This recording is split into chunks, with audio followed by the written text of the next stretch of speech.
Analisis ruang atau lingkungan kerja. Lingkungan tersebut terlihat kurang luas dan lumayan penuh dengan properti kerja, seperti pengaduk semen dan barang yang ada di sekitarnya. Hal tersebut memiliki resiko kecelakaan kerja karena dapat mengganggu berjalannya aktivitas pekerjaan. Analisis cara kerja. Yang pertama ada pekerja tidak mempedulikan resiko. Pekerja mengabaikan risiko yang ada, seperti kemungkinan terjatuh atau situasi di mana tali dapat terputus. Yang kedua ada rencana yang tidak realistis. Membuat rencana kerja yang tidak realistis dapat meningkatkan risiko kecelakaan kerja dan mengganggu keselamatan pekerja. Ketika rencana kerja tidak memperhitungkan peluang akan terjadinya kecelakaan, maka ada kemungkinan kecelakaan kerja bisa saja terjadi. Dan yang ketiga dari segi teori belajar, penyebab kecelakaan kerja. Pekerja cenderung melakukan reinforcement positif.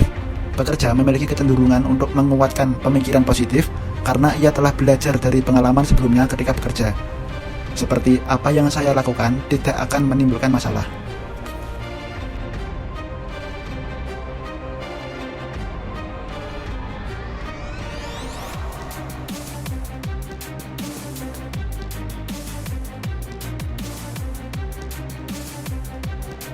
Tali dan kren yang mengangkut terlihat rapuh, lalu beban yang diangkut melebihi beban pada umumnya, sehingga tali tidak mampu bertahan untuk mengangkut semen dan batu kerikil. Faktor-faktor yang mempengaruhi kecelakaan kerja. Yang pertama, karakteristik pribadi mencakup pengalaman bekerja sebelumnya, yaitu kebiasaan bekerja dalam mengangkut barang. Yang kedua, jenis perilaku dalam keadaan tertentu. Dalam keadaan tersebut, pekerja kurang memperhatikan keselamatan diri dan tidak mengikuti prosedur perusahaan dalam hal mengangkut barang. Yang ketiga, tendensi mengambil resiko.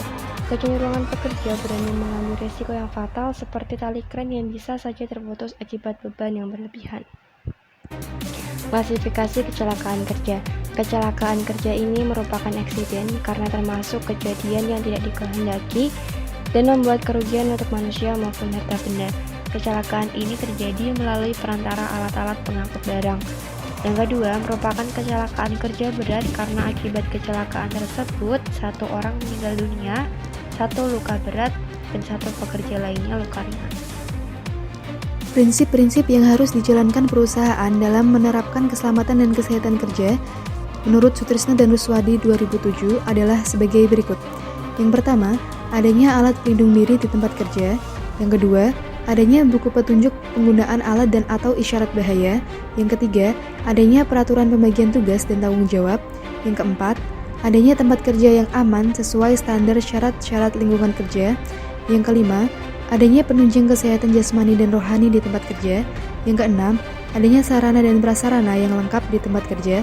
Dan yang ketujuh, adanya kesadaran dalam menjaga keselamatan dan kesehatan kerja.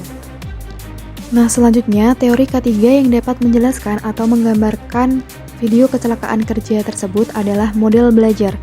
Suatu prinsip belajar yang pokok dalam model belajar adalah adanya feedback. Nah, ironisnya, seringkali perilaku kerja yang mendapatkan feedback positif merupakan perilaku kerja yang berbahaya, sehingga di lapangan, perilaku aman dalam bekerja tidak mendapatkan feedback yang positif karena dirasa pemborosan waktu, penggunaan pakaian keselamatan kerja sering dianggap negatif, mengakibatkan cepat lelah, tidak nyaman, dan ganjarannya juga sering dianggap tidak jelas. Nah, kecelakaan kerja yang sangat jarang terjadi ini membuat para pekerja mendapatkan pengalaman bebas luka dan celaka dalam waktu yang lama, dan itu membuatnya untuk mengulanginya secara terus-menerus karena para pekerja menganggap ini adalah hal yang aman dan tidak membahayakan. Saran perbaikan yang dapat dilakukan berdasarkan hasil analisis video kecelakaan kerja tersebut adalah: yang pertama, menyelidiki kejadian-kejadian yang mengakibatkan kerusakan dan mengambil inisiatif untuk melakukan tindakan koreksi. Yang kedua, melakukan pengawasan yang teratur dan mengecek serta mengambil tindakan untuk menghilangkan risiko. Dan yang ketiga, mengembangkan organisasi keselamatan dan kesehatan kerja yang lebih efektif.